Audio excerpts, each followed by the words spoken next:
అంటే ఫిలాసఫీ అంటాం, దార్శనికత. అంటే ఇక ఆ జ్ఞానం తర్వాత ఇంకా అంతిమంగా ఏమీ ఉండదు, అదే పరాకాష్ఠ. అలాంటి పరాకాష్ఠ జ్ఞానాన్ని మనకు ఋషులు మునులు సమాధి స్థితిలో కూర్చొని సాక్షాత్కరించుకున్నారు. ఆ జ్ఞానం యొక్క సారాన్ని శాస్త్రాల రూపంలో, వేదాల రూపంలో మనకు అందించడం జరిగింది. కాబట్టి మనిషికి జ్ఞానం అనేటువంటిది అవసరం. ప్రతి మనిషికి కూడా ఉదయం లేచినప్పటి నుంచి పడుకునేంత వరకు కూడా అర్థం అంటే ధన సముపార్జన కోసం చింతిస్తూ ఉంటాడు.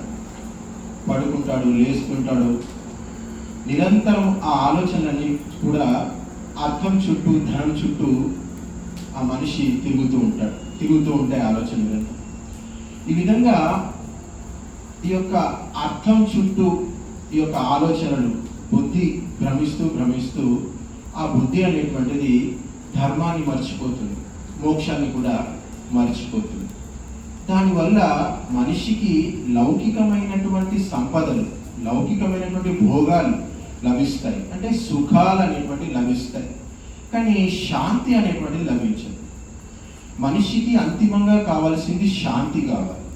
సుఖం అనేటువంటిది శరీరానికి సంబంధించినటువంటిది, తాత్కాలికమైనటువంటిది. కానీ శాంతి, ఆనందం ఏదైతే ఉందో అది ఆత్మకు సంబంధించినటువంటిది.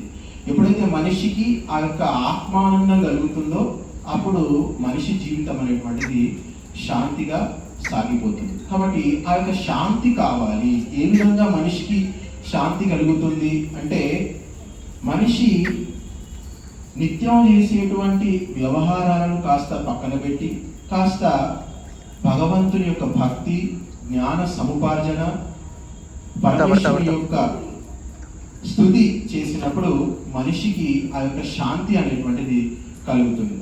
మీరందరూ చూస్తున్నారు, ఈరోజు అమితాబ్ బచ్చన్కి 85 ఏళ్ళు వచ్చాయి, ఇంకా సినిమాలు యాక్ట్ చేస్తున్నాడు. ఎందుకంటే యాక్ట్ చేసిన కొద్దీ అతనికి ఇప్పటికి కూడా ₹1,00,00,000 వస్తున్నాయి. రజనీకాంత్కి 70 ఏళ్ళు వచ్చాయి. ఎందుకు ఇంకా ఏం యాక్ట్ చేస్తాం, ఇంటికి వెళ్ళి జపమో తపమో చేసుకుందాము అనేటువంటి భావన లేదు. ఎందుకంటే డబ్బులు వస్తున్నాయి, అట్లా లోకంలో ప్రతిష్ట పెరిగింది. అట్లా చాలామంది ఉన్నారు. మోడీకి 75 ఏళ్ళు వచ్చాయి, ఇంకా నాకు ఎందుకు 10 ఏళ్ళు చేశాను కదా ప్రధానిగా, ఏదో వానప్రస్థమో సన్యాసంగా తీసుకొని ఏదో ఆధ్యాత్మిక కార్యక్రమాలు చేసుకున్నాము అని ఎవరు అనుకోవట్లేదు. మనిషికి ఎప్పుడైతే అధికారము, ప్రతిష్ట, ధనము, లౌకికపరమైనటువంటి ఇవన్నీ వస్తూ ఉంటాయో అతడు బుద్ధి అనేటువంటిది స్తబ్దతకు లోనైపోతుంది. మనిషి స్త్రీని చూసినప్పుడు అంటే ధనాన్ని, స్త్రీని చూసినప్పుడు బుద్ధి అనేటువంటిది భ్రష్టు పట్టిపోయి అక్కడే ఆగిపోతాడట ఆ మనిషి. కాబట్టి దాని నుంచి బయటికి రావాలి, దాని నుంచి తేరుకోవాలి అని అన్నప్పుడు కేవలం ఒక జ్ఞానం మాత్రమే ఆ మనిషిని అక్కడి నుంచి పక్కకు లాగుతుందట. ఒకవేళ ఆ యొక్క జ్ఞానము అనేటువంటి హృదయంలో ఎప్పటి అయితే మొలువదో అప్పటి వరకు అతడు ఆ యొక్క భూమి చుట్టూ తిరుగుతుంటాడు, ఆ యొక్క స్త్రీ చుట్టే తిరుగుతూ ఉంటాడని చెప్పి మనకు ఋషులు చెబుతున్నారు. కాబట్టి మనసులో, ఈ యొక్క శరీరంలో రకరకాల మలినాలు ఉంటాయంట. 3 రకాల మలినాలు ఉంటాయని చెప్పి మనకు ఋషులు చెబుతూ ఉన్నారు. కాబట్టి ఒకటి చంచలత్వం అని చెప్పారు, ఇంకొకటి అస్థిరత, కామ, క్రోధ, లోభ, మద, మోహాలు, ఇలాంటివన్నీ కలిపి 3 రకాల మలినాలు మన మనస్సులో ఉంటాయంట. వాటి వల్ల మనస్సు ఎప్పుడు కూడా నిశ్చలంగా ఉండక, భగవంతుని భక్తిలో లీనంగాక, నిరంతరము ఈ యొక్క ప్రాపంచిక సుఖాల వైపు ఆకర్షణకు లోనవుతూ ఉంటుంది. కాబట్టి ప్రతి మనిషిని ఆ యొక్క రొంప నుంచి తప్పించి భగవంతుని సన్నిధిలోకి తీసుకురావడానికి ప్రతి మనిషిని కూడా ఆ యొక్క జ్ఞానంలో స్నానం చేయించడానికి ఈ యొక్క శ్రావణ మాసం అనేటువంటిది దోహదపడుతుంది. ఋషులు మునులు ఈ యొక్క శ్రావణ మాసాన్ని కల్పించారు. క్రైస్తవులకు డిసెంబర్ మాసం, ముస్లింలకు రంజాన్ మాసం ఎలాగో వైదికులకు, ఋషులకు, మునులకు కూడా ఈ యొక్క శ్రావణ మాసం అలాంటిది.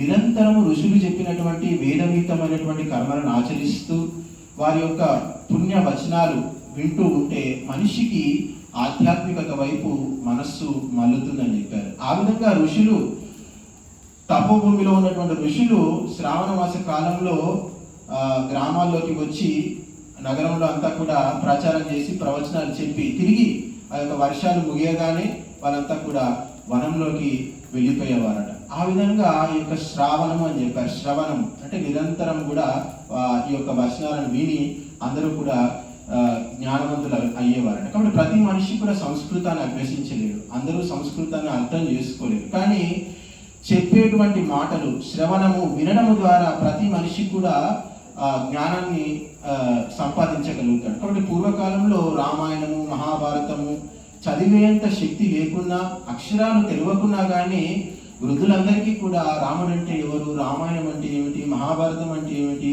శాస్త్రాలు అంటే ఏమిటి, ఏమి తినాలి, ఎంత తినాలి, ఎప్పుడు పండుకోవాలి, ఎప్పుడు లేవాలి, ఏ వయసులో ఎలా ఉండాలి, వృద్ధులు ఎలా ఉండాలి, యువకులు ఎలా ఉండాలి, యువతులు ఎలా ఉండాలి, భార్య ఏ విధంగా ఉండాలి, భర్త ఏ విధంగా ఉండాలి, ఇవన్నీ కూడా జనబాహుల్యంలో ఇంకా ప్రచారంలో ఉన్నాయి అంటే కారణం శ్రవణము అని చెప్పవచ్చు.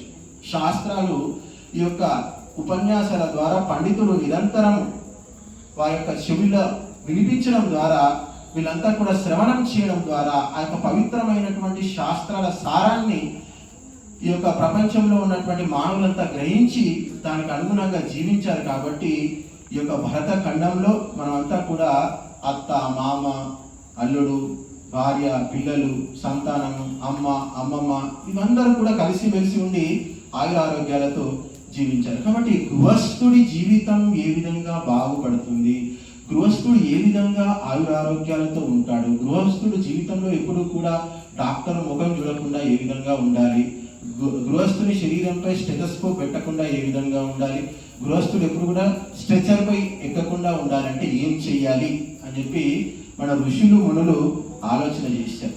అలా చేసి వారు అంతిమంగా నిర్ణయించింది ఏంటంటే మనిషిని క్రతుర్భవ అని చెప్పారు. అంటే నువ్వు కర్మిష్ఠివిగా, నువ్వు కర్మలు చేయి, సత్కర్మలు చేయి అని చెప్పారు.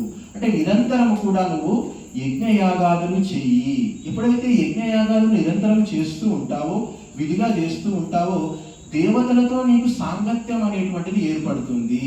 ఎప్పుడైతే దేవతలతో నీకు సాంగత్యం ఏర్పడుతుందో అప్పుడు నిరంతరం నీ జీవితం అంతా కూడా నల్లేరు మీద నడకలాగా సాగిపోతుంది అని చెప్పారు. కాబట్టి ద్యులోకంలో దేవతలు ఉన్నారు, భూలోకంలో మానవులు ఉన్నారు. ద్యులోకంలో ఉన్నటువంటి దేవతలు ఈ భూమి మీద ఉన్నటువంటి మానవులందరికీ కూడా వర్షాన్ని, కాంతిని ఇస్తున్నారు. ఆ వర్షము, ఆ కాంతి ద్వారా ఈ భూమి అంతా కూడా ఎప్పుడు పచ్చగా ఉంటుంది. మరి ఆ దేవతలు ఏ విధంగా ఆరోగ్యంగా ఆయురారోగ్యాలతో ఉంటున్నారంటే ఈ భూలోకంలో మనుషులు చేసేటువంటి యజ్ఞాల ద్వారా దేవతలు చాలా బలంగా తయారవుతున్నారని. ఎప్పుడైతే మనుషులు ఈ విధంగా దేవాన్ భావయతానేన తే దేవా భావయంతవ పరస్పరం భావయంతవ శ్రేయ పరమవాప్సద అని చెప్పారు. గీతలో ఉంది శ్లోకం మీద. అంటే దేవతలు మనుషులకు సహాయం చేయాలి, మనుషులు దేవతలకు సహాయం చేయాలి. ఈ విధంగా ఒకరి